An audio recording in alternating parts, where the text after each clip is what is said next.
अगर आप भी लेना चाहते हैं देश दुनिया की तमाम जानकारी तो आज ही सब्सक्राइब करें हमारे चैनल को। साथ ही नीचे दिए बेल आइकन को जरूर दबाएं ताकि हर अपडेट आप तक पहुंच सके। नमस्कार, प्रवास साक्षी न्यूज़ सेंटर पर आप सभी का स्वागत है।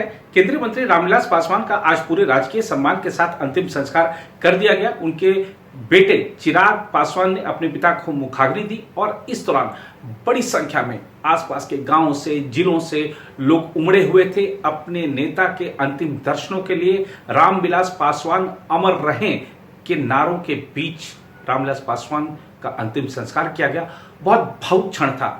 दिख रहा था कि रामविलास पासवान ने अपने राजनीतिक जीवन में किस तरीके से लोगों की सेवा की, क्योंकि इतनी बड़ी संख्या में लोग उमड़े हुए थे अपने नेता के लिए प्रार्थना करने के लिए।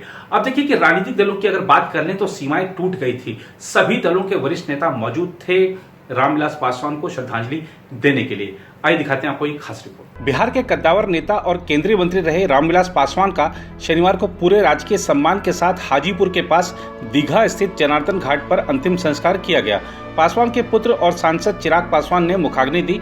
लोक जनशक्ति पार्टी के संस्थापक दिवंगत पासवान के अंतिम संस्कार में राजनीतिक दलों का भेद नहीं दिखा और उनकी अंतिम यात्रा में सभी राजनीतिक दलों के नेताओं की मौजूदगी दिखी। अंतिम संस्कार के दौरान दीघा स्थित घाट पर भारी संख्या में लोग मौजूद थे और रामविलास अमर रहें के नारे लगा रहे थे। इस दौरान घाट पर पासवान की पत्नी रीना पासवान भी मौजूद थीं।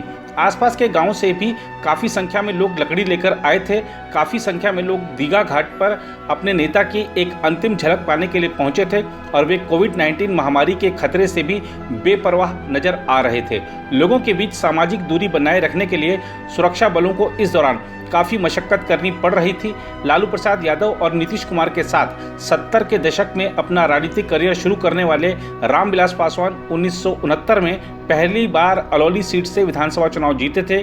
1977 में पहली बार लोकसभा चुनाव जीतने वाले पासवान 9 बार लोकसभा सांसद रहे। साल 2000 में उन्होंने लोक जनशक्ति पार्टी का गठन किया था।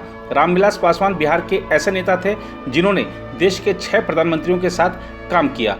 रामविलास पासवान की अंतिम यात्रा एसके पुरी स्थित उनके आवास से शुरू हुई। जनार्दन घाट पर मुख्यमंत्री नीतीश कुमार, उप मुख्यमंत्री सुशील कुमार मोदी, आरजेडी नेता तेजस्वी यादव, भाजपा नेता मंगल पांडे समेत विभिन्न नेताओं ने रामविलास पासवान को श्रद्धांजलि दी। रामविलास पासवान को श्रद्धांजलि देने के बाद बिहार के मुख्यमंत्री नीतीश कुमार ने कहा, उनके निधन से हम सभी दुखी हैं। उन्होंने युवा अवस्था से ही सेवा का काम किया।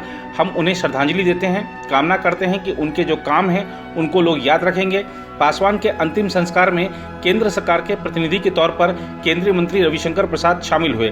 रविशंकर प्रसाद ने कहा, रामविलास जी बिहार ही नहीं देश के नेता थे।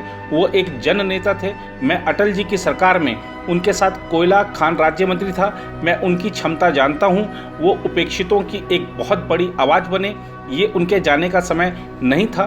गौरतलब है कि लंबी बीमारी के बाद गुरुवार देर शाम पासवान का निधन हो गया था। 74 वर्षीय पासवान पिछले कई दिनों से दिल्ली के एक निजी अस्पताल में भर्ती थे। अभी कुछ दिनों पहले ही उनके हृदय का ऑपरेशन भी हुआ था।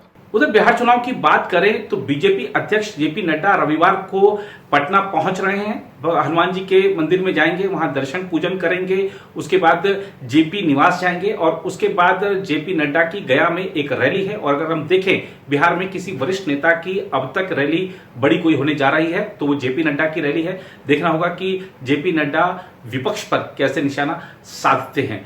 आज की इस रिपोर्ट में इतना ही। बाकी देश की खबरों के लिए बने रहें आप प्रभास साक्षी के साथ।